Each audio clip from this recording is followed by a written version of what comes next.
ஒரு சம்பவத்தை நினைவு கூறுகிறேன். கிருதவீரியனின் புதல்வனான கார்த்தவீரிய அர்ஜுனன் என்னும் நாமம் கொண்ட சத்திரிய அரசன் மகரிஷி ஜமதக்னியை ஒரு நாள் வதைத்தான். அப்போது அவரது புதல்வர் என்ன செய்தார் என்று அறிவாயா?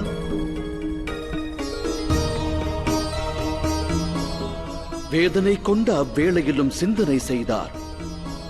ஏன் தந்தை கொல்லப்பட்டார் என்று ஆலோசித்தார். அதர்மம் உதித்த இடத்தை அறிந்தார்.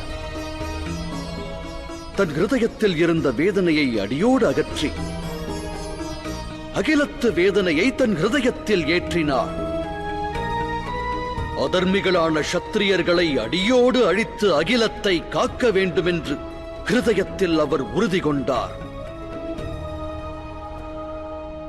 அன்று அவர் பழிதீர்க்கும் எண்ணம் கொண்டிருந்தார். இன்று பகவான் பரசுராமர் என போற்றப்பட்டிருக்க மாட்டார்.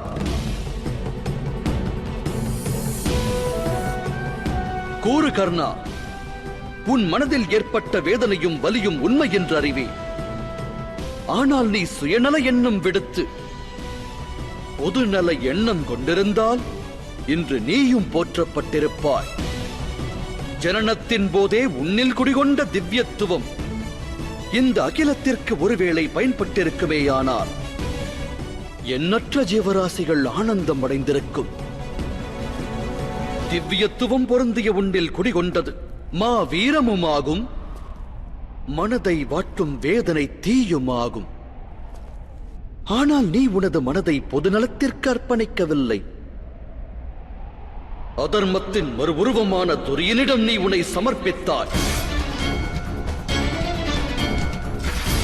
ஆணவம் கொண்ட அவன் காட்டிய வழியில் நடக்கத் துவங்கினாய்.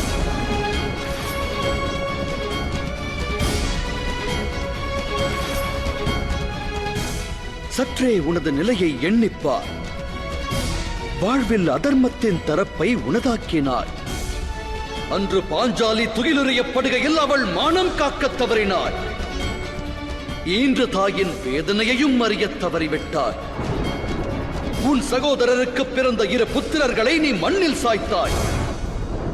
இன்று நீ தர்ம வழியிலிருந்து தவறி கற்ற வித்யையை மறந்து வாழ்வின் சந்தோஷத்தை இழந்து உடன் பிறந்த அனுஜன் கரம் கொண்டு மடிய காத்து நிற்கிறார்.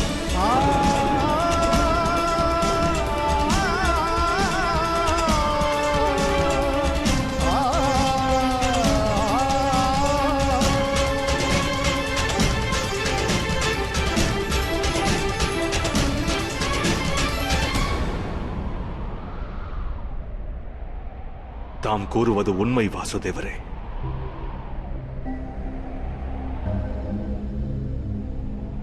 ஆனால் என்னால் மித்திரன் துரியோதனனுடைய நட்பையும் மறக்க இயலாது. எதை நட்பு என்கிறாய் கர்ணா? தாழ்ச்சி குலத்தில் பிறந்த உன்னுடைய நட்பை பெற்றவுடன் அவன் அஸ்தினாபுரத்தில் தாழ்ச்சி குலத்தில் பிறந்த அனைவருக்கும் உயர் நிலையை தந்தானா? அவன் சமுதாயத்தில் வேதனையில் வாடியவரின் வேதனையை நீக்கினானா? இல்லையே. அவன் செய்தது என்ன? அவன் தன்னுடைய சுய லாபத்திற்காக உன்னுடைய நட்பினை பெற்றான். அதோடு உன்னுடைய ஹிருதயத்தில் அர்ஜுனன் பற்றிய பழி உணர்வை தூண்டினான். அதற்காகவே உன்னோடு நட்பினை வளர்த்தான். அன்று ஒருவேளை நீ உனது துக்கத்தை விலக்கி உலக துக்கத்தை உனதாக்கியிருந்தால் துரியன் விரித்த மாயவலை பற்றி அன்றே நீ அறிந்திருப்பாய். ஒருவேளை துரியன் ஹிருதயத்தில் உபகாரம் என்னும் பாவம் தோன்றியிருந்தால் அவன் பெற்ற உன்னுடைய திவ்ய நட்பினை கொண்டு உலக வேதனையை போக்கியிருப்பான். அதர்ம வழி விடுத்து தர்ம வழியில் நடந்திருந்தால் யுத்தமானது என்று நிச்சயம் உண்டிருக்காது. ஆனால் இந்த சத்தியத்தை நீ அறியத் தவறினாய். அகங்காரம் கொண்ட அவனுக்கு நீ அளித்த உபகாரம் உன்னத நிலையை பெறவில்லை. நான் வாழ்வனைத்தும் வேதனையில் வாடியோருக்கு தானம் வழங்கி வாழ்ந்தவன். இதுவரை எனக்கென்று உடைமையாய் எதையும் கொள்ளாதவன். அளிக்கப்படும் தான தர்மங்களால் ஒருவன் புண்ணியத்தை பெறுவான் கர்ணா. அது தானம் பெறுபவனுக்கு கிட்டாது. ஆனால் உன்னில் பொருந்திய வீரத்தை நீ உன்னைப் போல் வேதனையில் வாடியோரின் வேதனையை போக்க பயன்படுத்தியிருந்தால் அகிலமே பயன் அடைந்திருக்கும் அல்லவா? அகிலம் உன்னை அங்கீகரிக்கவில்லை என்னும் ஆதங்க உணர்வானது உன்னில் எழுந்தது. ஆனால் உன் வாழ்வில் இறைவனால் நீ பெற்ற திவ்ய அனுகிரகத்தினை இன்று வரை நீ அறியவில்லையே.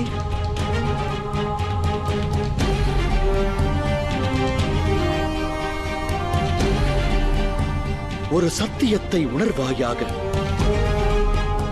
இந்த அகிலத்தின் நன்மைக்காக வாழ்பவன் வாழ்வில் உன்னத நிலையை பெறுகிறான்.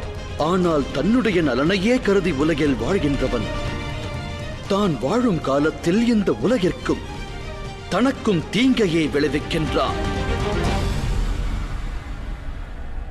குருக்ஷேத்திரத்தில் ஏற்பட்டிருப்பது பெருநாசம். இந்த நாசத்திற்கு காரணம் துரியனோ காந்தார அரசரோ அல்ல. இந்த பாவத்தை இழைத்தது 3 மாவீரர்கள். கங்கை மைந்தரான பீஷ்மர், குரு துரோணர், மாவீரனாய் விளங்கும் கர்ணன்.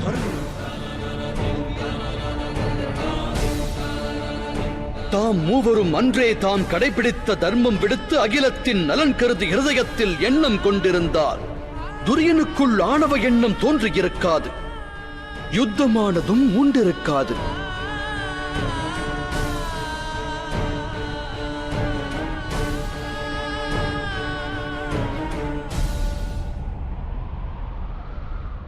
தாம் கூறுவது உண்மை வாசுதேவரே. இந்த உலகிற்கு அதர்மிகளால் ஏற்பட்ட நஷ்டத்தை விட பன்மடங்கு தீங்கு தர்மம் பற்றி அறிந்தவர் புறக்கணிப்பால் ஏற்பட்டது. யுத்தம் மூண்டதற்கும் காரணம் அதுவே. இப்பழியை நான் ஏற்கிறேன்.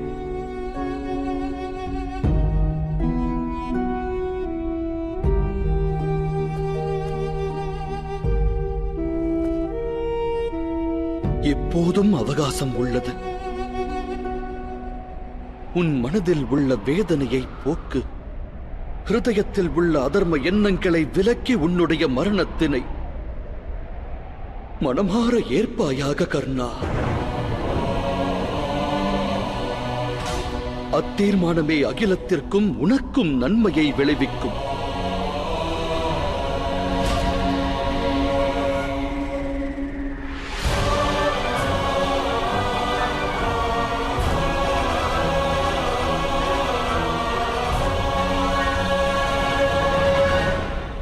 நான் தம்முடைய ஆணையை ஏற்கிறேன் வாசுதேவரே. மரணத்தை ஸ்வீகரிக்க சித்தமாகிறேன்.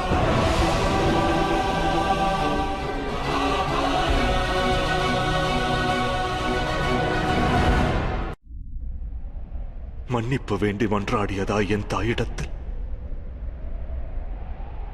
தயை கோர்ந்து தாம் எடுத்துரையுங்கள். அதோடு பாஞ்சாலி இடத்தில் இழைக்கப்பட்ட அவமானத்தை நீக்க நான் எனது ரத்தத்தை சிந்தியதாக எடுத்துரையுங்கள். தம்மிடம் ஒன்றை மட்டும் வினவுகிறேன். என்னுடைய திறனுக்கான அங்கீகாரம், என்னுள் உறைந்த வீரத்திற்கான கௌரவம் என்றும் கிட்டாதா? கர்ணா, நீ உன் கரத்தில் வில்லேந்தாத வேளையில், நீ பயணித்த ரதத்தின் சக்கரம் பூமியில் புதைந்த நேரத்தில், கற்ற திவ்ய வித்தியை நீ அடியோடு மறந்த சமயத்தில் கிட்டியது நல்லதொரு சந்தர்ப்பம் என்று உன்னை வதைக்க முற்படுகின்றோமே கர்ணா. இது ஒன்றே காலம் உள்ளவரை பறைசாற்றும் உன் மாவீரத்தை